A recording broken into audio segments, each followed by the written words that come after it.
9th class के सभी बच्चों का एक बार फिर से वेलकम है आपके the digital knowledge world institute में। दोस्तों आज जो है ना क्लास 9 का मैथ का जो है सो इम्पोर्टेंट क्वेश्चन से देखेंगे जो कि हो चुका है वायरल। जी हाँ, हो चुका है वायरल, है ना। और काफ़ी इंपॉर्टेंट क्वेश्चन है। इससे पहले हमने साइंस का और सोशल साइंस का वीडियो डाल दिया है, आप जाके देख सकते हैं। और जो भी क्वेश्चन होंगे काफ़ी इंपॉर्टेंट होंगे आपके फाइनल एग्जाम के लिए, जो है सो काफ़ी इंपॉर्टेंट रहता है, आपको खूब हेल्प करेगा, आपको बहुत ज़्यादा इन्फॉर्मेटिव वीडियो ये जो है सो होने वाला है। इसलिए आप लोग जो है सो पूरा कंप्लीट क्वेश्चन देखेंगे और अपना जो है सो मैथ को मजबूत करेंगे। मैथ्स बेसिक है ना। और मैथ का दोस्तों काफ़ी इंपॉर्टेंट सवाल बनाने वाला मैं फिर से कर रहा हूँ। चलिए देर न करते हुए शुरू करते हैं। झारखंड बोर्ड के जितने बच्चे 9 क्लास के अगर नए जुड़ गए हैं उन वे सब्सक्राइब कर देंगे चैनल को, और अपना प्यारा सा नाम और आप किस जिले से देख रहे हैं वो कमेंट करेंगे, हम आपका रिप्लाई करेंगे। और जो बच्चे ऑलरेडी सब्सक्राइब है उन सभी को दिल से थैंक यू। चलिए आइए देखते हैं। तो दोस्तों क्वेश्चन हमारा जो है सो करीब जो है ना संख्या है सो 40 होने वाला है। देख रहे हैं कि यहाँ पे क्वेश्चन है सो कुल प्रश्नों की संख्या 40 है, ठीक है। और हर एक क्वेश्चन एक मार्क्स का रहेगा, यानी कि फुल मार्क्स की बात करें तो 40 रहेगा। बाकी आप लोग ये सब इंस्ट्रक्शन पढ़ सकते हैं। मैंने पहले बताया था कि OMR शीट पे एग्जाम होने वाला है। OMR शीट में करीब 4 गोले रहेंगे ABCD, और आपको जो करेक्ट लगेगा उसको आप सही से भर देंगे, ठीक है। अगर A करेक्ट लगेगा तो A भरेंगे, B लगेगा तो B भरेंगे, पूरा इसको भर देना है, वो भी ब्लैक बॉल पॉइंट पेन से। बाकी आप लोग समझदार हैं, आप लोग 8 क्लास में एग्जाम दिए होंगे तो आप लोग याद होगा। चलिए देर न करते हुए शुरू करते हैं। हमारे सबसे पहला क्वेश्चन मैथ्स का देख पा रहे हैं, जो हमेशा रिपीटेड क्वेश्चन है, बार बार रिपीटेड है, बार बार पूछा गया क्वेश्चन है कि निम्नलिखित में कौन परिमेय संख्या है। परिमेय संख्या आप लोग हमने पढ़ा था कि रूट वाला संख्या कभी भी परिमेय संख्या नहीं होता है, ठीक है। और बट्टा में 0 रहेगा, मतलब हर में 0 रहेगा तो वही परिमेय संख्या नहीं होता है, ठीक है। और पाई तो परिमेय संख्या होता ही नहीं है, ठीक है। तो क्या होता है 0/4। हाँ, अगर अंश और हर की बात करें, अगर देखिएगा, अगर अंश ऊपर होता है अंश, नीचे क्या होता है हर, तो हर 0 नहीं होना चाहिए, लेकिन अंश 0 होगा चलेगा, है ना। तो कहीं दिख रहा है आप लोगों को 0/4? यस। हाँ, ऑप्शन नंबर 4, यानी कि यही आपका हो जाएगा आंसर परिमेय संख्या का। नेक्स्ट प्रश्न देखिए, आप लोग जो है सो 2 में आ गए हैं। बोल रहा निम्न में कौन परिमेय संख्या 1 और 2 के बीच स्थित है। अब 1 और 2 के बीच स्थित है, इसको हम लोग पता कैसे लगाएं। थोड़ा सा ये कैलकुलेशन वाला है, कुछ नहीं करना है। परिमेय संख्या को हम लोग लिखते हैं बटे में। 1 को हम 1/1 लिख सकते हैं, ठीक है, और 2 को 2/1 लिख सकते हैं, क्योंकि हर में हमेशा क्या होता है 1 छिपा होता है, ठीक है। अब इसमें कुछ करना नहीं है, यहाँ पे क्या करना है, ये 1 और 2 जो है ना, 1 और 2 का एलसीएम ले लीजिए, कितना आएगा 2 आएगा। क्या आएगा 2। तो इसमें एक लाइन खींच दो दोनों में, और 1/1 को और 2/1 को ऐसे लिख देना है, बाकी दोनों में मल्टीप्लाई कर दो, है ना, दोनों मल्टीप्लाई कर देना है। और हमने बताया कि 1 और 2 का एलसीएम क्या आएगा 2 आएगा। तो तुमको देखना है कि 1 का पहाड़ा में 2 आता है, कितने बार में 2 बार में। 2 यहाँ लिखिए और 2 यहाँ लिखिए, ठीक है। और ये हो जाएगा गुना 2/2 हो जाएगा, ठीक है।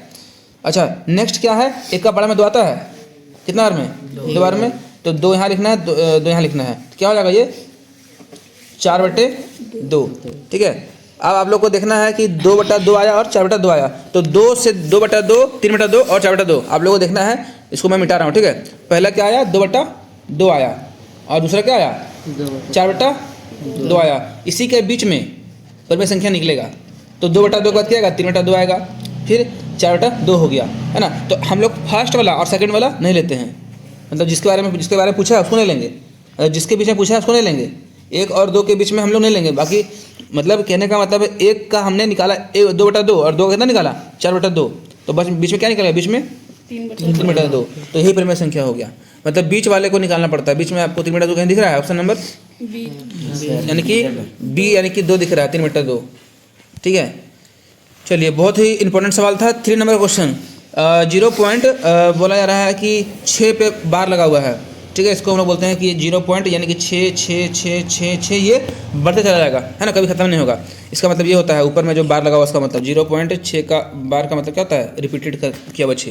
तो ये किसके बराबर हो जाएगा, 6/2। आप लोग हम सिखाए थे कि 0.6 लिखिए, है ना, और बटे में 1 कर दीजिए, और ये बार लगा हुआ है इसका मतलब 1 अंक पे लगा हुआ है, तो 1 0 हो जाएगा। अब इसका जो राइट आंसर का निकल 6/10 निकल गया।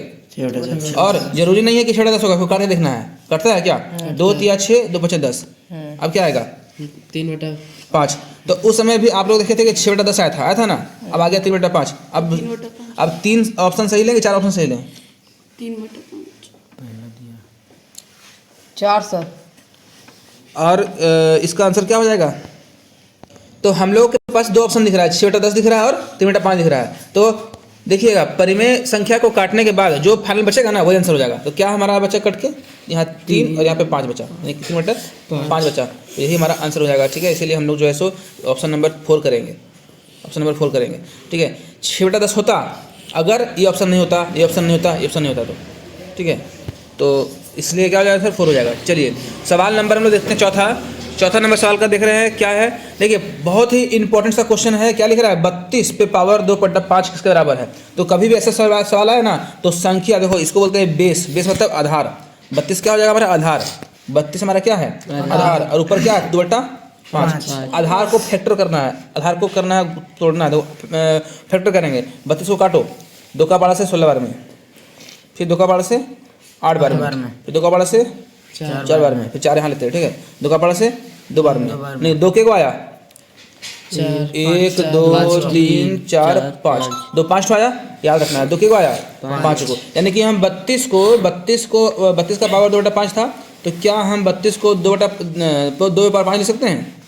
हो जाएगा 32 का पावर 5 लगा देंगे तो हो जाएगा, सॉरी 2 का पावर 5 लगाने 32 हो जाएगा ना।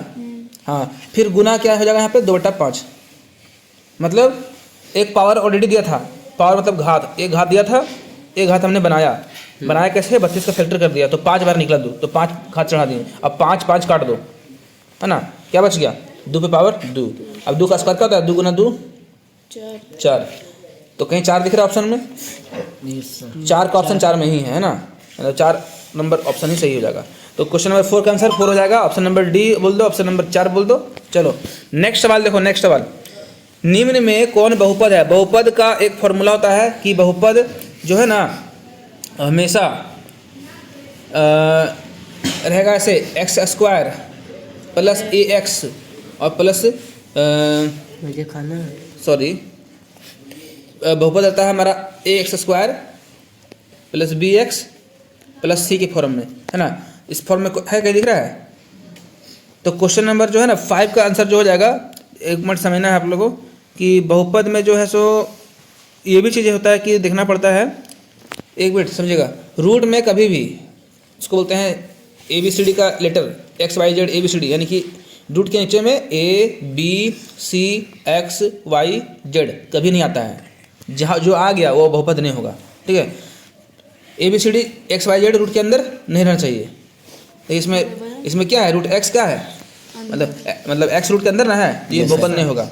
बहुपद क्या नहीं होना चाहिए कि रूट के अंदर में अल्फ़ाबेट यानी इंग्लिश का लेटर नहीं होना चाहिए। ठीक है, तो देखिए हमारा बोला इसमें कौन बहुपद है, तो पहला ऑप्शन में देखिए तो इसमें देखो रूट x आ गया, बहुपद नहीं होगा, काट दो इसको। ठीक है, इसमें भी आपका रूट x है, अंदर है, नहीं होगा। हमने क्या कहा, रूट के अंदर XYZ होना चाहिए, ये भी है। इसमें है क्या, संख्या चलेगा, मतलब रूट के अंदर संख्या होना चाहिए, संख्या चलेगा, लेकिन रूट के अंदर x नहीं चलेगा, XYZ ABC नहीं चलेगा। तो क्या हो जाएगा ऑप्शन नंबर सी, यानी कि 3 राइट है। चलिए नेक्स्ट सवाल देखते हैं। छठा सवाल है कि यदि, बहुत ही इंपॉर्टेंट सा सवाल, ध्यान दो, यदि x पे पावर 3 है प्लस 1 को x प्लस 1 से भाग देंगे तो शेषफल क्या आएगा। तो भागा आप लोग को इस तरह से देना, देखो x पे पावर 3 लिख दो बट प्लस 1 लिख दो और ऐसे करके भाग दो x प्लस 1, तो x का स्क्वायर लगा देंगे क्योंकि यहाँ पे 3 को है, तो x² x से गुना होगा क्या हो जाएगा, x पावर 3 हो जाएगा। फिर x² गुना हो जाएगा 1 से, है ना, तो आएगा x² जो कि इधर कहीं है नहीं, तो क्या करना है प्लस x² कहीं लिख देना है, बस हो गया। अब यहाँ पे काटना है, ये साइन बदलेगा, साइन बदलेगा, काटो इसको, कितना आ गया, यहाँ पे आ जाएगा 1 माइनस x², ठीक है, प्लस 1। अब हम लोग क्या करेंगे, यहाँ देख रहे हैं x रखा हुआ है, यहाँ पे माइनस खाली x रखेंगे, तो माइनस x गुना होगा x से, तो आ जाएगा x²। थोड़ा सा ये भारी क्वेश्चन लगेगा आप लोगों को स्क्रीन पे, क्योंकि यहाँ से जगह नहीं सॉल्व करने के लिए, तो फिर भी हम यहाँ पे कोशिश कर रहे हैं समझाने का। चलो यहाँ फिर क्या हो जाएगा, यहाँ आ जाएगा x, ठीक है, फिर इसको काटेंगे तो साइन बदलेगा, यहाँ प्लस हो जाएगा, यहाँ प्लस हो जाएगा, यहाँ पे माइनस प्लस हो जाएगा, ये कटेगा, तो यहाँ पे आएगा फाइनल निकल के प्लस x प्लस 1, ठीक है, एक मिनट, प्लस x फिर प्लस 1। अब इसको हम यहाँ पे सॉल्व करने के लिए दिक्कत हो रहा है, तो इसको आप लोग कॉमन सॉल्व करेंगे। मैं डायरेक्टली बता रहा हूँ इसका आंसर क्या होना चाहिए। इसका आंसर जो है ना पूरा काटिएगा तो निकल के आएगा इसका वैल्यू 0, शेषफल 0 होगा, ठीक है। 6 का आंसर क्या हो जाएगा, 0 हो जाएगा। ठीक है, थोड़ा सा ये सॉल्यूशन वाला है, आप लोग सॉल्व करेंगे। नेक्स्ट में आएगा फिर मैं इसको, अगर समझ में नहीं आएगा तो कमेंट करेंगे, इसका मैं प्रॉपर वीडियो बना दूंगा एक क्वेश्चन का। चलिए सवाल नंबर 7वां प्रश्न देखते हैं क्या है। सवाल नंबर 7 है क्या कि ये बहुपद x बराबर x माइनस 5 है तो शून्य क्या होगा। ये क्वेश्चन मैं बार बार पढ़ाया हूँ ऑनलाइन क्लास में भी, है ना, और ऑफलाइन क्लास में भी। क्या है देखो, बहुपद x बराबर क्या है, बहुपद x बराबर क्या है, x माइनस 5, और शून्य बोला है निकालने के लिए, कुछ नहीं करना है, x का क्या कर देंगे, रख देंगे शून्य, मतलब 0 बराबर क्या हो जाएगा, x माइनस 5। अब ये -5 को क्या करेंगे, ले आएंगे इस और, तो x यहीं रह जाएगा, बराबर हो जाएगा, ये -5 इधर क्या बन जाएगा, +5, यानी कि +5 मतलब 5, तो 5 कहीं दिख रहा है, ऑप्शन नंबर 3 है ना। चलिए 3 करेक्ट हो जाएगा इसका आंसर। सवाल नंबर 8वां है जो कि बहुत ही इंपॉर्टेंट है गुणनखंड। सारा क्वेश्चन इंपॉर्टेंट है, मैं बार बार बोल रहा हूँ, सारा क्वेश्चन इंपॉर्टेंट है, ध्यान दो। यहाँ पे क्या है कि y² माइनस 5y प्लस 6 का गुणनखंड क्या होगा। तो कुछ नहीं करना है, ये y को गुना करेंगे यहाँ पे 6 से, तो क्या हो जाएगा, मतलब y के आगे 1 छिपा हुआ है, तो 6 को गुना करेंगे तो 6 आएगा, 6 को फैक्टर करो, 2 × 6 और 3 × 3, है ना, 1 को जल्दी लेते नहीं है। अब इसी को जोड़ करके घटा कर क्या लाना है, बीच वाला -5 लाना है, -5y, तो 2 + 3 होगा तो 5 हो जाएगा ना।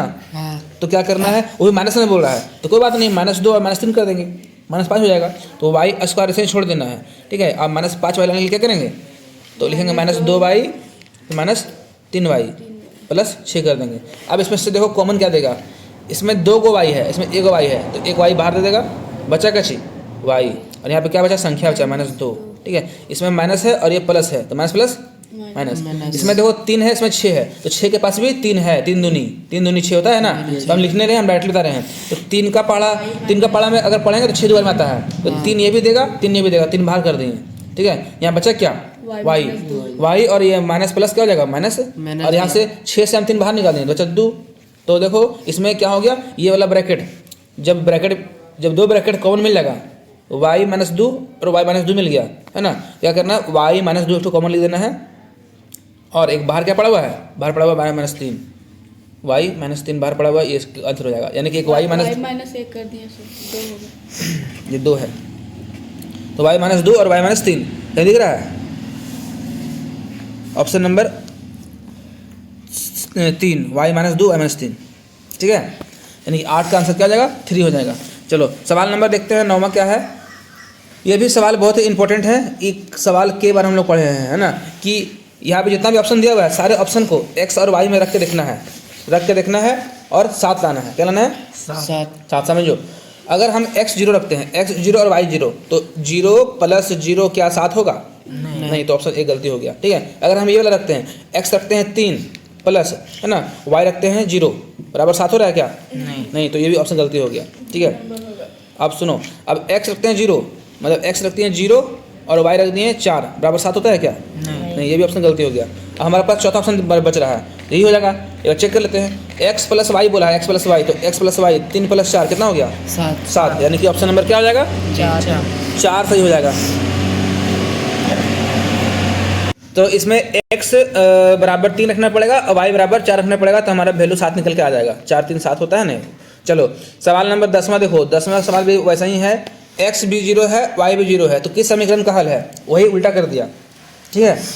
तो x भी 0 y भी 0 है ना, और देखो अगर हम यहाँ पे रखते हैं x 0 बराबर 4 गुना y रखते हैं 0, क्या आएगा, 0 बराबर 0 आएगा, ठीक है। ऑप्शन नंबर 1 मेरे ख्याल से सही लग रहा है, आगे सॉल्व करने की जरूरत नहीं है, 0 बराबर 0 आ गया, यानी x भी 0 हो जाएगा, y भी 0 हो जाएगा, दोनों रखेंगे तो 0 0 आ जा रहा है, ठीक है। तो मतलब लेफ्ट हैंड साइड और राइट हैंड साइड दोनों क्या होना चाहिए, बराबर। तो x में क्या रखने वाला है, 0 रखने वाला है जी, तो 0 रख दिए।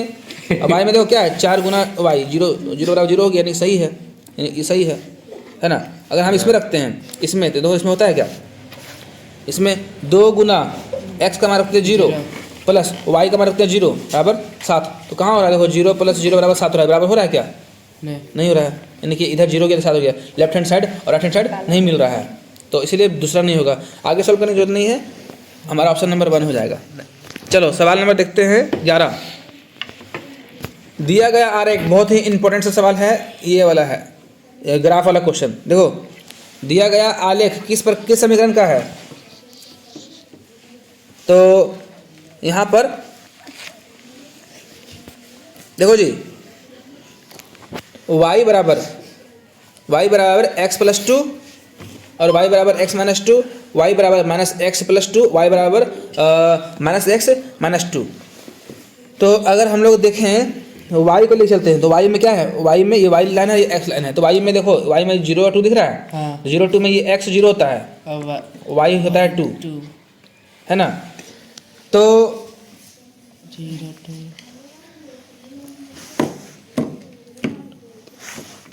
यहाँ पर समझना ये है कि y का वैल्यू में 2 दे रहा है, y बराबर क्या है, क्या दे रहा है, 2 दे रहा है। तो यहाँ पे सवाल भी कर दिया है ना, थोड़ा सा ऊपर आए तो सवाल क्या कर दिया, दिया गया आलेख किस समीकरण का है, ठीक है। तो अगर हम लोग रखते हैं y बराबर x यहाँ है और +2 यहाँ पे है, 2 हमारा जो है सो इसमें नहीं मैच कर रहा है, मतलब एक x का वैल्यू चाहिए, एक ठो y का वैल्यू होना चाहिए, ठीक है। देखो जी,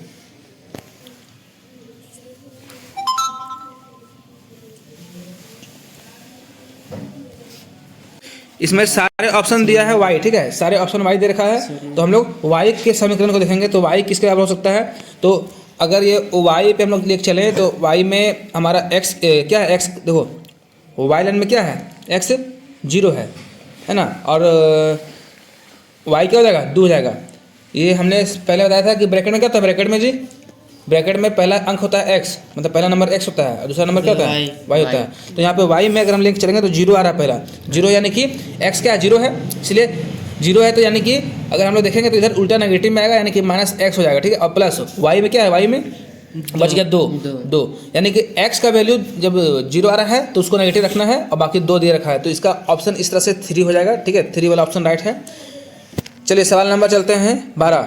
इसका भुज हम सिखाते हैं, बोलते हैं x को, भुज किसको बोलते हैं, x को, और कोटि किसको बोलते हैं, y को। तो यहाँ बोला है, इधर देखो x भुज को, y कोटि को। तो अभी हम बताए थे कि ब्रैकेट में क्या होता है, ब्रैकेट में x और y होता है। तो x में क्या दिया हुआ है, x में दिया हुआ है -2 और y में क्या दिया हुआ है 4। तो कौन और भुज है, कौन है कोटि, बताओ। -2 भुज हो गया कि नहीं हो गया, हो गया। इसीलिए हम बताए थे कि जो भी क्वेश्चन रहेगा ब्रैकेट में पहले x y को पहले बिठा लो, x और y होता है, तो x वाला हो गया -2, तो भुज हो गया यही। वही बोलता है क्या कि कोटि इसमें कौन सा है, तो 4 कोटि 4 होता है, y का मान 4 को बोलते हैं ना, कोटि बोलते हैं। चलो बिंदु जी का निर्देशांक g क्या हुआ है, g का वैल्यू क्या निकलेगा बताओ।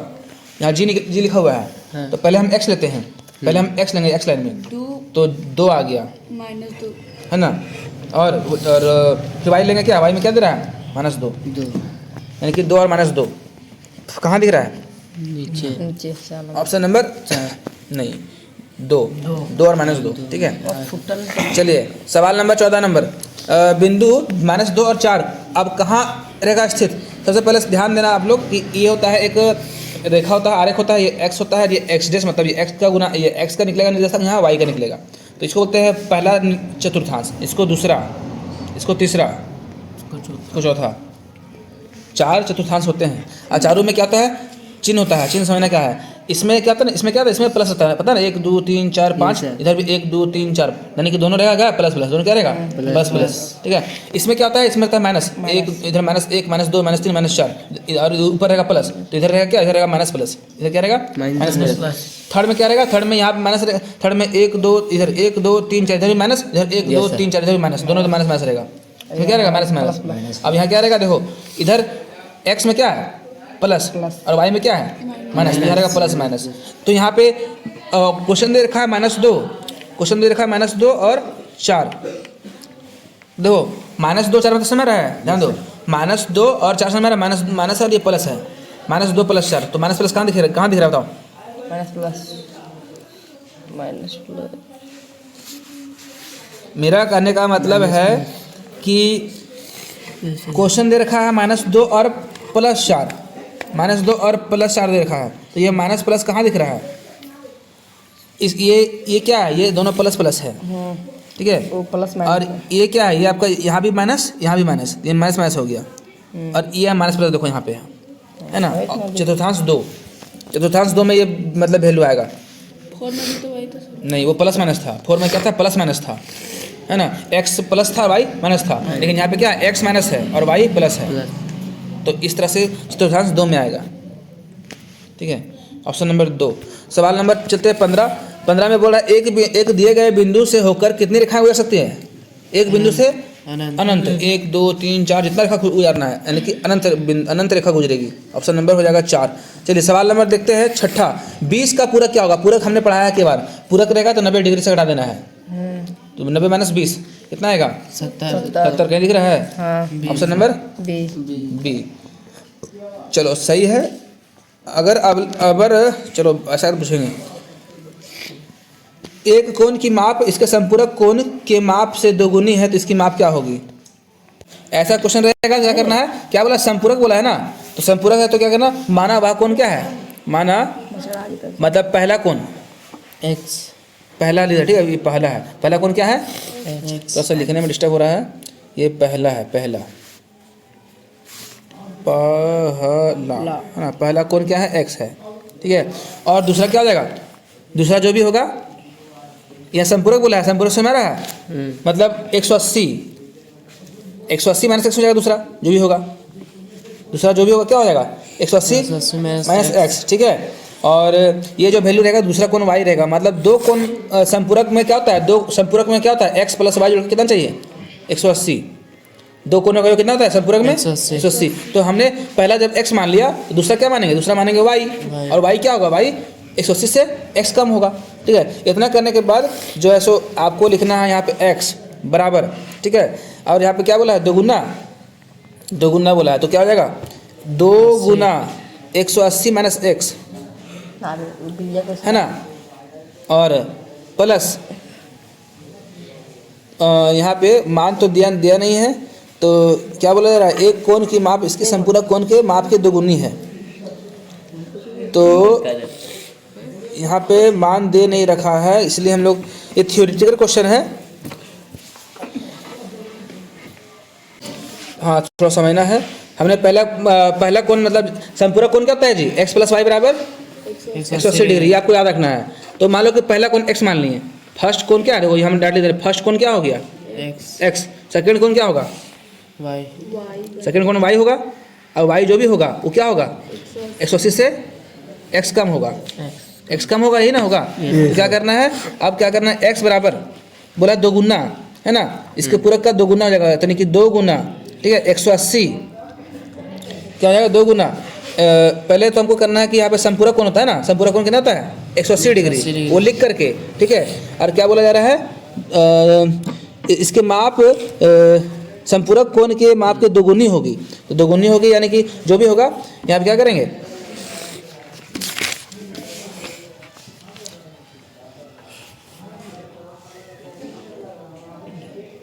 इसमें यही करना था जी, हम लोग ठीक करते हैं। यहाँ पे दोगुना वाला 2 गुना 180 माइनस जो भी होगा x होगा, इतना ही सॉल्व करना है इसका।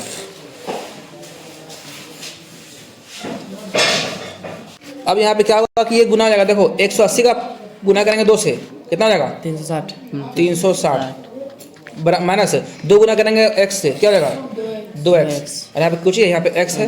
ठीक है, अब अगला टाइम में क्या होगा, ये -2 को भेज देंगे बराबर के इस पार यानी कि लेफ्ट में, तो क्या हो जाएगा, 3x हो जाएगा। हम डायरेक्ट लिख रहे हैं, यहाँ पे -2x है, इधर जाकर हो जाएगा प्लस 2x और 1x, 3x हो जाएगा बराबर कितना हो गया, 180 360 सॉरी, अब काटिए 360 हो गया। ठीक है, अब 3 का 12 से कटा 360, 3 कम 3 3 6 120 बार में, तो इस तरह से x का कितना आ गया, 120। ठीक है, इस तरह से ये 120 आ गया इसका मान। ठीक है, इसलिए ऑप्शन नंबर क्या हो जाएगा, सी हो जाएगा, यानी 3 हो जाएगा, वह कोण का माप 120 होगा। इसको आप लोग को रट लेना है। इसको सवाल को सॉल्व कैसे कर देंगे फिर से देखिएगा। पहला कोण x ले लिए हैं, दूसरा कोण क्या होगा, दूसरा कोण जो भी होगा वो 180 से x कम होगा, इतने करना है। मैं डायरेक्टली सॉल्व कर रहा हूँ, और 2 गुना बोला है ना, 2 गुना यानी 2 लगा देना है। अब सॉल्व करो, आ जाएगा आंसर, x यहाँ रह जाएगा, यहाँ हो जाएगा 360, यहाँ पे 2x माइनस 2x, ये -2x और ये x माइनस, यहाँ पूरा 3x हो जाएगा, और यहाँ पे 360 काटोगे आएगा ना 120 आएगा। यस सर, क्या होगा, x का मान 120। ऑप्शन नंबर आपका क्या हो जाएगा, C3। चलो सवाल नेक्स्ट देखो, नेक्स्ट सवाल नंबर 18। समबाहु त्रिभुज के प्रत्येक कोण का मान कितना होता है? समबाहु त्रिभुज उसको बोलते हैं इसके तीनों कोण बराबर हो, तीनों भुजा बराबर हो, तीनों कोण तीनों भुजा दोनों बराबर हो। 60 डिग्री। तो 60 60 60 तब जाकर निकलेगा कितना? 180 डिग्री है ना। तो समबाहु त्रिभुज का तीनों कोण का माप 60 60 60 होता है, याद रखना इसको, भूलना नहीं है, एग्जाम में आता है क्वेश्चन। सवाल नंबर 19वां। यदि एक त्रिभुज का एक कोण है ना, सुनो, यदि एक त्रिभुज का एक कोण शेष दो कोणों के योग के बराबर है तो उसको क्या बोलेंगे? समकोण त्रिभुज। सिंपल सा बात है, समकोण त्रिभुज में ही ऐसा होता है, ये समकोण त्रिभुज ऐसा होता है, ठीक है। ये 90 डिग्री यहाँ होता है, ये आपका ए है, ये आपका बी है, ये आपका सी है। तो क्या बोला? एक कोण मतलब मान लो कि एक कोण जो होता है ना, मान लो ये 90 डिग्री, एक कोण हो गया 90 डिग्री है ना, बराबर क्या होगा? ये वाला ए कोण का और सी कोण का बराबर होगा, ए प्लस सी का बराबर होगा। मतलब ऐसा चीज़ को आप लोगों को रट लेना है कि एक ऐसा त्रिभुज जिसका एक कोण का मान शेष दो कोणों के योग के बराबर हो तो समकोण होता है। क्या होता है? समकोण। और समकोण का सबसे बड़ा भुजा का नाम क्या है? समकोण का सबसे बड़ा भुजा का नाम क्या है? कर्ण। और कर्ण जो होता है ना अकेला होता है, और ये लंब है और ये आधार है, और लंब और आधार को जोड़ देंगे ना तो जाकर कर्ण निकलेगा। इस तरह से बात समझना। चलो सवाल नंबर 20वां देखना है, लास्ट है सर। सवाल नंबर 20 नहीं, अभी 20 और बचा हुआ है। देखो, यदि ए बी सी और P Q R, P R बराबर देखो क्या हो जाएगा? ये सुनो, त्रिभुज देखो दिमाग से आते हैं ऐसा क्वेश्चन में, ए बी सी बराबर क्या हो जाएगा? त्रिभुज पी क्यू आर। क्या बोला? क्या पी आर किसके बराबर होगा? P R. तो देखो पी आर ऐसे बोला है, लोग कैसे पकड़ते हैं? ऐसे पी आर ले लिए, पी आर तो किसके बराबर होगा? सिंपल सा बात है, कहीं ऐसे दिख रहा है? कहाँ दिख रहा है? ऑप्शन नंबर सी, ठीक है। चलो सवाल नंबर 20 का 3 हो जाएगा, आंसर सही है। आप लोग नेक्स्ट देखेंगे। नेक्स्ट क्या है? एक चतुर्भुज का तीनों कोण, देखो तीनों कोण दिया हुआ है 100, 98 और 92। चौथा क्या होगा? तो चतुर्भुज के चारों कोण का कितना होता है ना, ऐसे याद रखना, A plus B plus C plus D. त्रिभुज का तीनों कोण रहता तो 180 डिग्री, चतुर्भुज रहेगा तो 160, यानी उसका डबल है ना। तो ए दिया हुआ मान लो 100 डिग्री, बी दिया हुआ 98 डिग्री और सी दिया हुआ कितना? 92 डिग्री। तो डी निकालना है, नहीं कि डी नहीं दिया हुआ है, तो डी निकालने के लिए क्या करेंगे? डी छोड़ देंगे, 360 ले देंगे। अब क्या करना है? जोड़ो इसको। देखो जी, 8 और 2 10, 10 के 0 बचेगा इधर 1 है ना, और 9 18, 18 और 10 कितना हो जाएगा? 18 10 28 28 और 1 28 और 1 29 हो जाएगा ना। सही जुड़े हुए हैं, जोड़ो तो। इधर 100 को इधर हो गया, 100 इधर हो गया, और इधर कितना हो गया? सही है सर। सही है। ये सर वैसे करो, 2 और 8 10, 10 और 0 0 बचेगा एक हाथ में, 9 18, 18 1 19, 19 और 10 29, यानी कि 290 आएगा है ना। अब यहाँ पे क्या, यहाँ पे प्लस डी है, प्लस डी का मान निकालना है ना। डी बराबर कितना हो गया? 360। अब अगला स्टेप में क्या करेंगे कि डी ही छोड़ देंगे, और बराबर 360, और क्या करेंगे? 360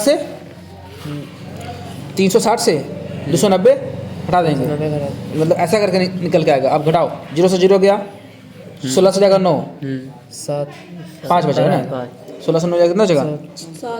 7 7। चलो 7 रहेगा, यानी कि 70। ऑप्शन नंबर क्या हो जाएगा? बी 2 सही है, यानी कि बी। चलो सवाल नंबर हम लोग देखते हैं 22वां। ये सब सवाल बहुत ही इंपॉर्टेंट है, इसलिए ध्यान से इसको देखना है। अब क्या, इधर समझो, पी क्यू आर एस एक चतुर्भुज है, तो कोण पी क्यू है ना का 4 कोण पी क्यू का 4 गुना है, तो क्यू का मान क्या होगा? देखो चतुर्भुज, देखो चतुर्भुज कैसे होता है? ये चतुर्भुज है, ये पी है, ये क्यू है, ये आर है और ये एस है। क्या बोला है? पी क्यू आर एस में कोण पी है ना, कोण पी बोला है, ठीक है।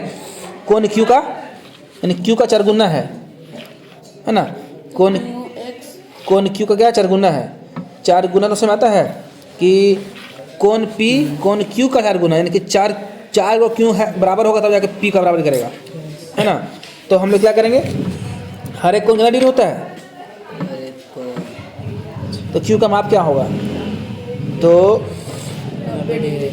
मान लो कि अगर हम लोग पी का मान लेते हैं 90 डिग्री, है ना, और क्यू नहीं रहेगा, 4 से भागा मार दो 90 हो, कितना आएगा? इसमें एक बार फिर से समझिएगा कि समांतर चतुर्भुज बोला है। समांतर चतुर्भुज होता है ऐसा ऐसा ऐसा ऐसा ऐसा होगा। तो ये हो गया मान लो पी, ये क्यू, ये आर और ये एस, ठीक है। तो क्या बोला है कि कोण पी जो है, सो कोण पी जो है ना, कोण क्यू का क्या है? 4 गुना है, तो Q का 4 गुना यानी कोण Q का 4 गुना, गुना छाप दिए, ठीक है। अब यहाँ समझना ये है कि P और Q होता है आसन कोण, और दोनों कोणों का मान कितना होता है 180 डिग्री। P और Q ऐसा कोण जब भी रहेगा ना, दोनों को जोड़ देंगे तो 180 डिग्री आएगा, आसन कोण उसको बोलते हैं, ठीक है। तो कोण P ऐसे ही रखना है, ठीक है, और बराबर कोण Q को 4 कर देना है, यानी 4 गुना Q कर देना है, 4Q हो जाएगा, Q गुना 4 क्या हो जाएगा 4Q, ठीक है। और इसको अगर हम लोग लाके इधर करेंगे यानी कि दोनों एक दूसरे के बराबर ना हो गया, जितना P है उतना वो 4Q ले लेगा, तो हम क्या P को हम Q लिख सकते हैं, क्यों लिख सकते हैं, जब P और Q जब आपस में एक दूसरे को बराबर बोला हुआ है तो हम ऐसे कर सकते हैं कोण Q प्लस कोण 4Q बराबर कितना हो जाएगा 180 डिग्री, है ना। तो ये आसन कोण है वो, अब 4Q और एक कितना गया 5Q हो गया, 5Q बराबर 180 डिग्री।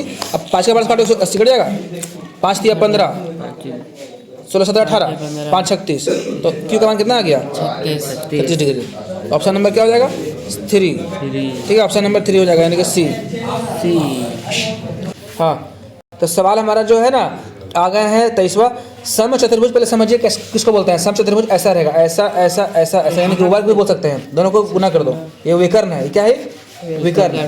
तो होता है इसका दोनों विकर्ण का गुणनफल बटा 2, तो पहला विकर्ण कोची है 24 और दूसरा विकर्ण कोची है 10 बटा 2, पहला विकर्ण गुना दूसरा विकर्ण बटे 2, तो 24 दें कितना हो गया 240 बटे 2, काटो 120 बार कटेगा, यानी ऑप्शन नंबर क्या हो जाएगा 2 हो जाएगा, यानी कि बी हो जाएगा।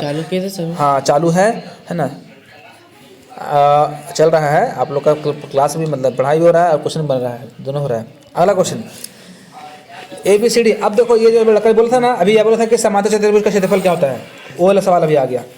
समांतर चतुर्भुज और सम चतुर्भुज में समझ में आया। सम चतुर्भुज का फिर से रट लो, पहला विकर्ण प्लस दूसरा विकर्ण, पहला विकर्ण गुना दूसरा विकर्ण बटा 2, पहला विकर्ण गुना दूसरा विकर्ण बटे 2, ये किसका फॉर्मूला है सम चतुर्भुज का, सम चतुर्भुज का, ठीक है। अच्छा, और समांतर क्या रहेगा, समांतर का यहाँ तो क्या बोला, आकृति ABCD में समांतर चतुर्भुज है, क्या है समांतर चतुर्भुज छाप दिया है। इसका क्षेत्रफल क्या होता है पता है 1/2 गुना क्या हो जाएगा पहला भुजा प्लस दूसरा भुजा, है ना, तो उसको हम A प्लस B लिख सकते हैं, पहला भुजा A मान लो दूसरा भुजा B मान लो, और गुना ऊंचाई इसको लिखते हैं, ठीक है। अब समझो, तो 1/2 लिख दिए गुना A मान लो इसको जी, देखो पहला भुजा क्या मान लो A मतलब 5 को मान लो, ठीक है, दूसरा भुजा क्या मान लेंगे A भी हमारा 5 है, ठीक है, और गुना ऊंचाई कितना ऊंचाई 7, ठीक है, तो कितना हो जाएगा यहाँ पे हो जाएगा 1/2 गुना 5 5 10 हो जाएगा जोड़ करके, और 10 7 70 हो जाएगा, है ना। काटे कितना आएगा 35, कहीं ऑप्शन में 35 दिख रहा है, ऑप्शन नंबर 3 है ना, 35 हो जाएगा। चलो सवाल नंबर क्वेश्चन नंबर 25 है। 25 नंबर क्वेश्चन पहले पढ़ते समझ में आएगा। देखिए क्या, यदि AB 12 सेंटीमीटर है और BC 16 सेंटीमीटर है, AB रेखाखंड BC पर लंब है, यानी कि AB जो है सो लंब है BC पर, ठीक है। तो ABC जो है ना AB और C से होकर गुजरती है, जो भी गुजर रही है, ठीक है। तो एक बार पढ़ते हैं फिर से, AB और C से होकर गुजरने वाले वृत्त की त्रिज्या ज्ञात कीजिए। देखिए वृत्त का त्रिज्या ज्ञात कीजिए, तो वृत्त जब बोल दिया है ना, तो क्वेश्चन क्या है वृत्त पर भेज रहा है, तो वृत्त छाप दिए, ये क्या हो गया वृत्त, ठीक है। अब क्या बोला AB 12, तो यहाँ से एक लाइन लेना है, ठीक है, ये लाइन पूरा यहाँ से चिपका देना है, ठीक है, A हो गया और ये B कितना हो गया 12। अब क्या बोला BC 16, तो B से C हमको ऐसे खींचना पड़ेगा, B और C हो गया, ठीक है, कितना 16, ठीक है, और AC को मिला देना है, ठीक है। तो ABC क्या हो गया, एक तरह से वृत्त के अंदर का सब हो गया विमाएँ। और क्या बोला देखो AB क्या है, AB है ना, रेखाखंड क्या है BC पर लंब है, यानी कि ये ऐसा लंब हो गया, है ना।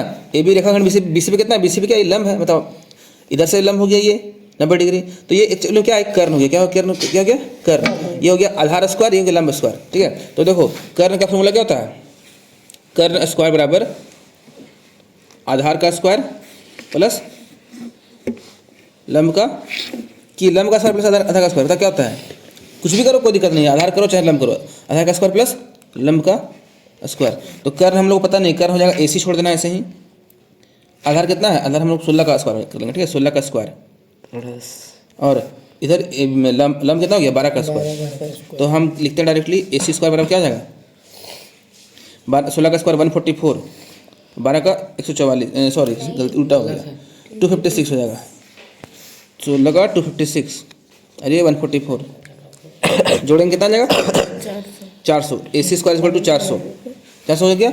अब ये स्क्वायर काटेंगे ना तो AC क्या आएगा 20, AC क्या आएगा मतलब 20 आ जाएगा, वर्गमूल आएगा 20, मतलब 420 का वर्गमूल है, तो यहाँ 20 आ गया, AC 20 आ गया।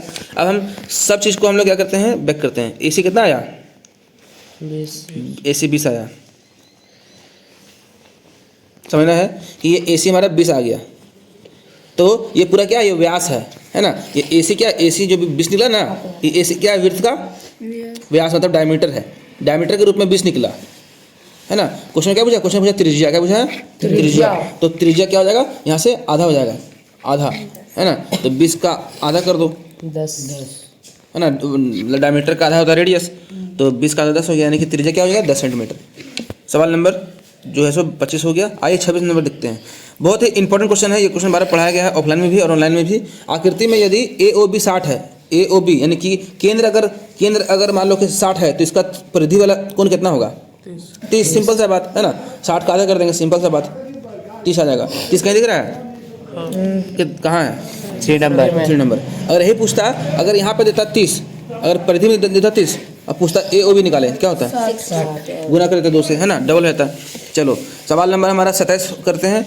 अब सवाल नंबर 27 क्या है कि ABC एक क्या त्रिभुज है जिसमें AB 4 है और A कोण 60 डिग्री है ना, और रचना संभव नहीं है। यदि BC और AC का अंतर होगा, इसमें है तो क्या करना है, इसमें क्या बोला है AB 4 है, AB इसमें 4 बोला है, तो लाइन खींचना है और A और B क्या करना है 4 कर देना है। और क्या बोल रहा है कोण A 60 डिग्री है ना, तो प्रकार रख करके आप लोग क्या करना पड़ेगा, A से 60 डिग्री का कोण बनाना पड़ेगा, ठीक है। 60 पे हम लोग मतलब A पे 60 डिग्री कोण बन गया, ठीक है। 60 डिग्री जब कोण बन जाएगा ना, तो यहाँ पे क्या बोला है कि BC और AC का अंतर, ठीक है, इसमें जो है सो रचना संभव नहीं है। अगर BC का अंतर कितना होगा 2.5 ना, तो ये BC को मिलाएंगे और AC को मिलाएंगे, सबको घटा देखेंगे, ठीक है। तो थोड़ा सा ये कैलकुलेटिव वाला क्वेश्चन है, इसलिए हम इसको यहाँ पे डायरेक्टली आंसर बताते हैं, आप लोग इसको जो इस प्रकार लेके सॉल्व कीजिएगा, ठीक है। सवाल नंबर इसका आंसर हो जाएगा 27 का 4। चलो 28 नंबर क्वेश्चन देखते हैं। देखो त्रिभुज का क्षेत्रफल पता है ना क्या होता है, 1/2 वो होता है 1/2 गुने आधार गुने ऊंचाई होता है किसका, वो होता है समकोण त्रिभुज का।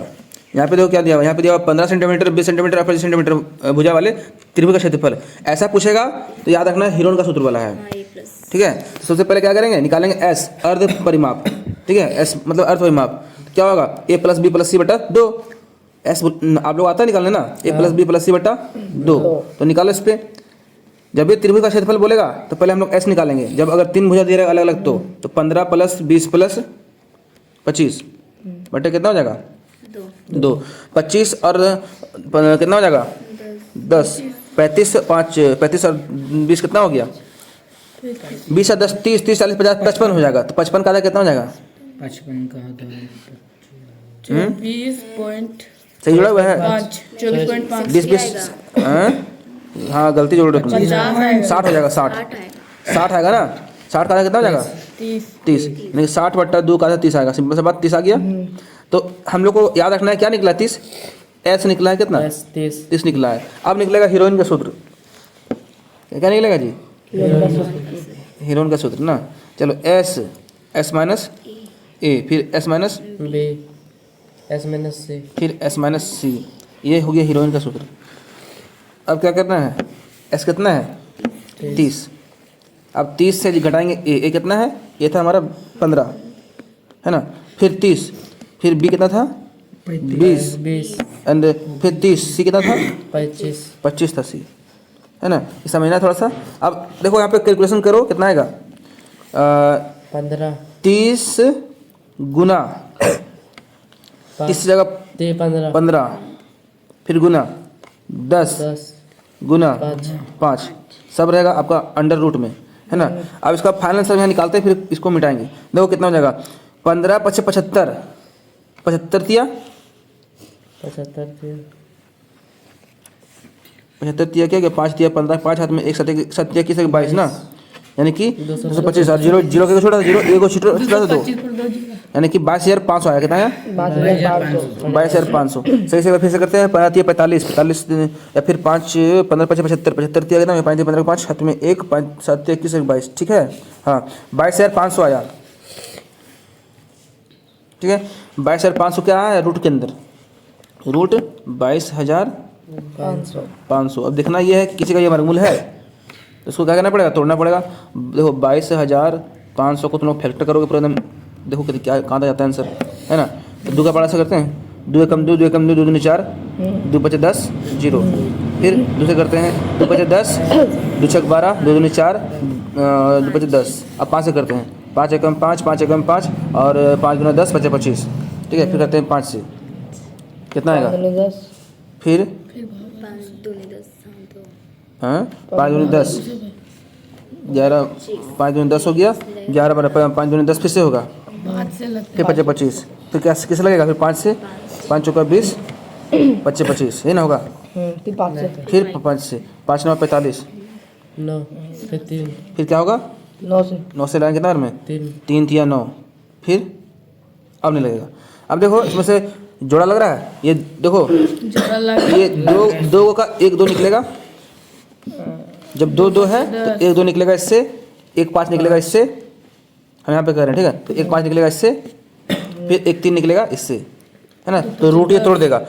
आप सब कहीं से गुना करते हैं, 2 5 10, 10 5 50, 50 दिया 150, यानी कि इसका कितना आएगा? 150 centimetre square, option number C, ठीक है। ऐसे निकालना होता है। त्रिभुज का क्षेत्रफल अगर निकालने बोलता है तो बहुत लोग को बोलता है क्या कि 1/2 गुना आधार गुना ऊंचाई वाला फॉर्मूला लगाता है और बोलता है कि आंसर आ ही नहीं रहा है ना। वो नहीं करना है तुमको। सवाल नंबर हमारा हो गया 29, 28 हो गया। अब 29 चलते हैं। एक्स अक्ष की समीकरण है ना, एक्स अक्ष की समीकरण रूप है x बराबर 0, y बराबर 0, x प्लस वाई बराबर 0 एंड y x बराबर y। तो ऐसा क्वेश्चन जब भी रहेगा एक्स अक्ष का समीकरण बोलेगा ना तो हम लोग क्या करेंगे? y0 ले लेंगे, ठीक है। याद रखना है सब क्वेश्चन थोड़ा सा ट्रिक वाला क्वेश्चन है। जब भी बोलेगा एक्स अक्ष समीकरण का रूप क्या होगा तो y बराबर 0। अगर बोलता कि y अक्ष समीकरण का रूप तो x बराबर 0, यानी ऑप्शन नंबर उस समय ए होता है। अगर यहाँ x का पूछा तो y हो जाएगा, y बराबर 0 हो जाएगा, और y का पूछता तो x बराबर 0 हो जाएगा। याद रखना है इसलिए इसका आंसर क्या हो जाएगा? ऑप्शन नंबर बी हो जाएगा, 2 हो जाएगा। जो भी ऑप्शन दिख रहा है y बराबर 0 वाला वो हो जाएगा। सवाल नंबर 30 है कि एक बेलन जिसकी त्रिज्या कितना है? r है, ऊंचाई h है और कुल पृष्ठ क्षेत्रफल याद कीजिए। तो आपको पता है कि बेलन का जो है सो कुल पृष्ठ क्षेत्रफल क्या होता है? क्या होता है बताओ? बेलन का कुल पृष्ठ क्षेत्रफल क्या होता है? तो बेलन का कुल पृष्ठ क्षेत्रफल क्या होता है पता है? 2 पाई r ब्रैकेट में h प्लस r, या फिर 2 पाई r ब्रैकेट में r प्लस h, ठीक है। दोनों सही है।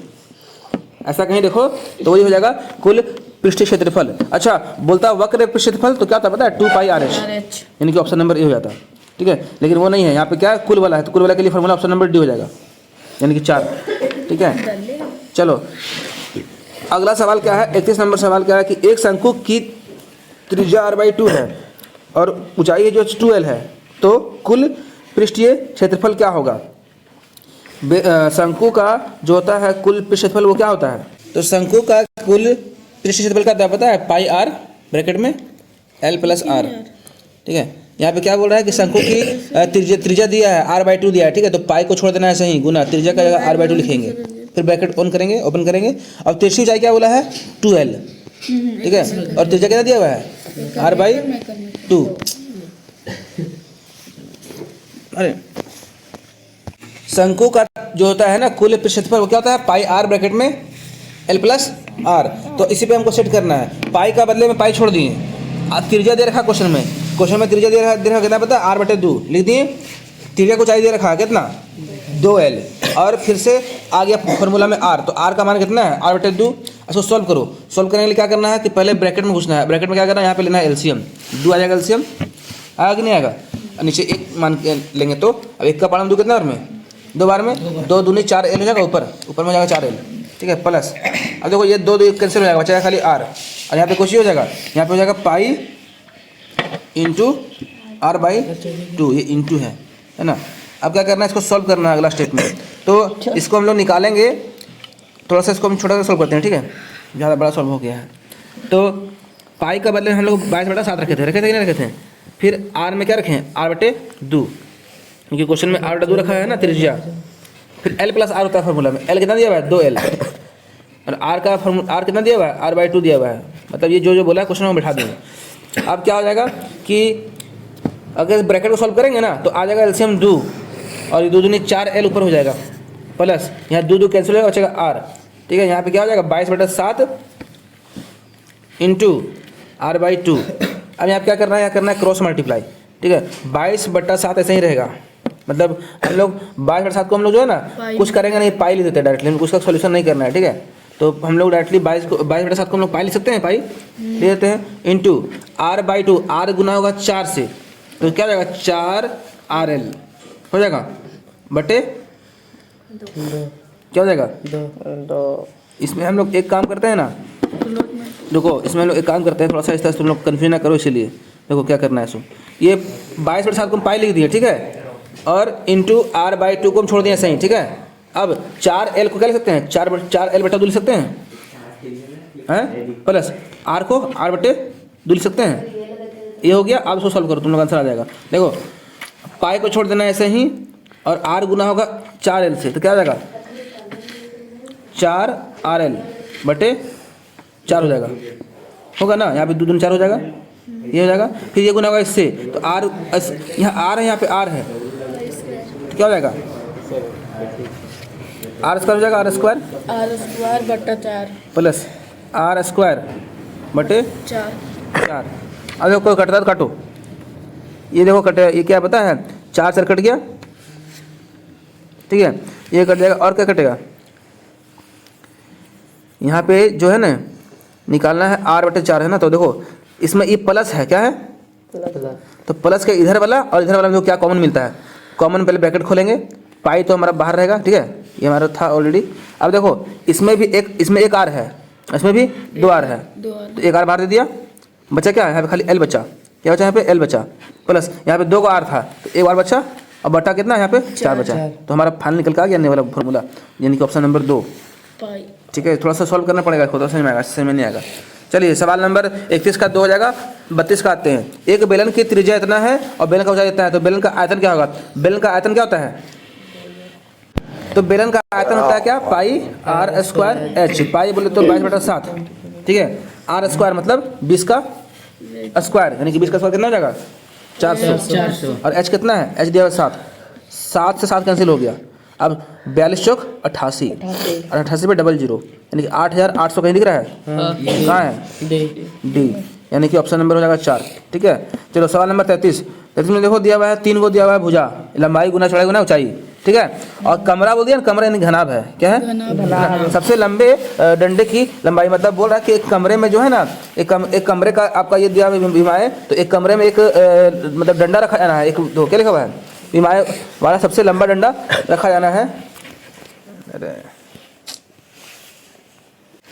जब भी ऐसा क्वेश्चन रहता है ना कि इतना इतना इतना विमाओं वाले एक कमरे में रखे जा सकने वाले सबसे लंबे डंडे की लंबाई क्या होगी, ध्यान दो, घनाभाकार कमरा होगा, चाहे हॉल होगा, चाहे कुछ भी होगा, चाहे बक्सा होगा, ठीक है, उसमें सबसे लंबा डंडा रखना है, चाहे सबसे लंबा सामान रखना है, तो उसका क्षेत्रफल कैसे निकालेंगे, तो इसको ऐसे रखना पड़ता है, ठीक है, तिरछा रखना पड़ता है ना, तो समझना, इसका एक फार्मूला है √L² + B² + H²। ठीक है, सबसे लंबे डंडे रखे जाने का जो है सो क्षेत्रफल यही है, लंबाई वाला, है ना, तो L कितना है 10 है, 10 का स्क्वायर, फिर यहाँ पे 10 का स्क्वायर है, B भी है, और H कितना है, H 5 का स्क्वायर, है ना।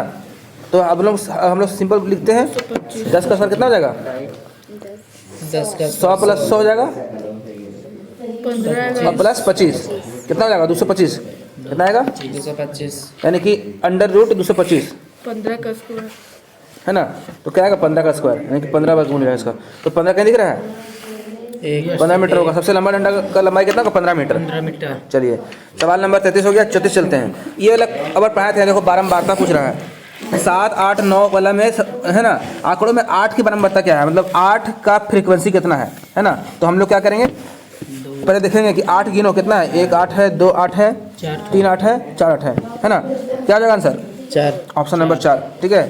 चलो सही है। अब यहाँ पे बोला गया था कि वर्ग चिन्ह निकाले, आप लोग पढ़े थे वर्ग अंतराल की उच्च सीमा क्या होगी। तो उच्च सीमा और निम्न सीमा 10 से 15 में सबसे बड़ा कौन है? 15, वही हो गया उच्च सीमा। अब बोलते हैं निम्न सीमा तो 10 हो जाता, तो 15 कहाँ से हो जाएगा? Option number 4। चलो सवाल नंबर हो गया 36, अब करते हैं 35 हो गया। प्रथम 3 सम संख्याओं का माध्य क्या होता है? सम संख्या किसको बोलते हैं पता है? जो 2 का बार से लग जाए। 2 हो गया, फिर 4 हो गया, फिर 6 हो गया। तो बोला प्रथम 3 सम संख्याओं का माध्य, तो क्या करेंगे? 2 + 4 + 6 बट्टा क्या कर देंगे? 3 कर देंगे। माध्य में क्या होता है कि सभी प्रश्नों का योग बटा सभी प्रश्नों की संख्या, सभी प्रश्नों का योग हो गया। अब बटा संख्या 1 2 3 है, तो जोड़ो 4 6 10, 10 और 2 12, 12 का 3 से भागा मारो, क्या आएगा? 4, यानी कि माध्य क्या आ गया? 4। कहीं दिख रहा है? कहाँ है? ऑप्शन नंबर 3 में है, ठीक है। सवाल नंबर चलते हैं 36 हो गया, 37 चलते हैं। अब इतना आंकड़ा में बहुलक। तो अब क्या बोला? बहुलक भी सिखाए थे तुम लोग को हम। बहुलक जो बहुत बार है, जिसका लक बहुत है। देखो नाम में छिपा हुआ आंसर बहुलक, जिसका लक क्या है? लक मतलब सारा भाग्य, भाग्यशाली जो है ना। लक जिसका बहुत बार है वो बहुलक हो गया। तो बताओ सबसे ज़्यादा कौन है इसमें? सबसे ज़्यादा कौन है? देखो अगर हम बात करें, पहले देखो इसको है ना, ऐसा क्वेश्चन को क्या करना, अरेंज कर लेना। पहले देखो सबसे छोटा संख्या क्या है? सबसे छोटा 1 है, 1। तो 1 को पता करो, 1 के बार है, 1 लगता है 1 ही बार है, ठीक है। चलो आप फिर लिखो 2 के बार है, 2 ही बार है। चलो 3 लिखो, 3 के बार है, 4 बार। 1 यहाँ है, 2 यहाँ है, 3 यहाँ है, 4 यहाँ, 4 बार, ठीक है। चलो अब आते हैं 5 कितना बार है? 4 सर। अच्छा सॉरी 4। चलो 4 कितना बार है? एक ही बार है ना। 5 कितना बार है? 5 एक बार। एक बार। अब 6 साथ है क्या? नहीं है। तो सबसे ज़्यादा बार कौन है? 3 है ना। सबसे ज़्यादा बार 3 है, तो इसका आंसर क्या हो जाएगा? बहुलक हो जाएगा 3। अरे यार क्या हो गया ये? सबसे ज़्यादा बार कौन है? 3, ये वाला। तो 3 इसका आंसर हो जाएगा। 3 का बहुलक ज़्यादा है, ऐसे निकालते हैं। ऑप्शन नंबर क्या हो जाएगा? 3। चलो सवाल नंबर चलते हैं 38। निम्नलिखित में कौन सी घटना की प्रायिकता नहीं होती है? देखो प्रायिकता मतलब पॉसिबिलिटी नहीं होती है, तो नेगेटिव नंबर का कभी नहीं होता है। सुनो, अगर मान लो कि हम ये नीचे है ना, ऊपर होता है हर, नीचे क्या होता है? सॉरी अंश, हर ना। ऊपर अंश होता है और नीचे क्या होता है? हर। तो अंश हमेशा हर से ही आता है, समझा? अंश के साथ हमेशा हर से। अगर हम एग्जाम्पल दे तुमको, अगर मान लो कि हम एक सिक्का उड़ाए, सिक्का में कुल रिजल्ट कितना है? 2। सिक्का में कुल रिजल्ट 2 है, एगो हेड है और एगो टेल है, 2 रिजल्ट है। तो अगर हम उड़ाएंगे ना, या तो इसमें हेड आएगा या तो टेल आएगा। यानी कि मेरा कहने का मतलब है कि 2 को रिजल्ट में एक ही रिजल्ट आएगा, सिक्का उड़ाने पर एक रिजल्ट आएगा, है ना। हेड का भी चाहे टेल का भी। तो क्या समझा? आखिर हेड या टेल आया तो किससे आया? ये 2 ही से ना आया, 2 से ही ना कोई एक रिजल्ट आया। चलो दूसरा एग्जाम्पल देते हैं। एगो डाइस है लूडो गोटी वाला, लूडो गोटी में कुल 6 सट्टा होते हैं, 1 2 3 4 5 छक्का निकालते हैं लूडो गोटी, है ना। तो कुल रिजल्ट कितना है? 6। अगर हम उसको उड़ाते हैं, इसको हम करते हैं ठुक ठुक ठुक ठुक करते हैं, फिर उड़ा देते हैं, तो एक ही रिजल्ट। तो एक ही रिजल्ट आता है। या तो 2 आएगा, है ना, या तो 4 आ जाएगा, या तो छक्का आ जाएगा, है ना, या तो फिर 5 आएगा, या तो 2 आएगा, ऐसे समझ 3 आएगा, कुछ भी आ सकता है। तो हमेशा ऊपर क्या आएगा? एक ही रिजल्ट आएगा, हैं। तो वही बोल रहा है एग्जाम्पल 2। अगर हम सिक्का का एग्जाम्पल लेके चलें, सिक्का में कितना होता है रिजल्ट? 2 होता है, 2 में से 1 आएगा तो ये प्रायिकता हो सकता है, ठीक है। चलो अगर हम लोग 4 ठो कुछ लेते हैं एग्जाम्पल, 4 ठो मतलब किसी भी तरह का कुछ भी है, 4 को एग्जाम्पल में अगर 1 आ रहा है तो वो भी सही है ना। चलो 1 तो ऑटोमेटिक, अगर बटा 1 मार लें तो 1 में एक ही रिजल्ट आएगा, वो भी हो सकता है। लेकिन माइनस में कभी दिखा है कभी प्रायिकता? नहीं सर, माइनस में नहीं होता है, ठीक है। माइनस में कभी सिक्का उछलेगा? नहीं। माइनस का मतलब वैल्यू नहीं है, प्रायिकता मतलब माइनस में कभी नहीं होता है, ठीक है। प्रायिकता का माइनस में कभी माइनस मान नहीं आता है, देखना, ठीक है। चलो माइनस में मान नहीं आएगा और 0 में भी नहीं आएगा, 0 पॉइंट कुछ रहेगा तो उसमें नहीं आएगा। चलो बताते हैं, इसको बताएंगे, ऐसे क्वेश्चन आएगा, ठीक है। सवाल नंबर 39। एक असंभव घटना की प्रायिकता क्या है? असंभव घटना, असंभव मतलब अभी हम क्या बोले? जिसका नहीं आएगा, है ना, इसका नहीं आएगा। अभी हमने बताया था 0 का नहीं आएगा, बोलते थे अभी ऊपर हम, वही क्वेश्चन आ गया। देखो प्रायिकता 1/1 आ सकता है, एक रिजल्ट था, एक ही मतलब एक ही, सुनो, एक ही संभावना था और एक ही रिजल्ट आया, ये तो हो सकता है। 2 संभावना था, एक रिजल्ट आया, ये भी हो सकता है। 2 संभावना ऑटोमेटिक में अपने आप में है, ठीक है। लेकिन 0 मतलब कुछ है ही नहीं है, प्रायिकता नहीं हो सकता है, असंभव है ये, 0 असंभव रहता है, इसलिए ऑप्शन नंबर 2 हो जाएगा, ठीक है। आखिरी प्रश्न है इस हमारा पेपर का, मैथ्स का, क्या है कि एक सिक्के को, आगे सिक्का वाला क्वेश्चन 100 बार उछालते हैं, क्या उछालते हैं? 100 बार। और 55 बार क्या होता है? देखो 100 बार उछालने पर 55 बार प्राप्त होता है। तो मतलब पट, वो तो हेड को बोलते हैं चित, देखो, और टेल को पट बोलते हैं। तो एक सिक्के को 100 बार उछालने पर पट के बार आया, पट मतलब पट का मतलब आता है, देखो ये टेल है ना, टेल आया, टी फॉर टेल, टेल आया 55 बार, है ना।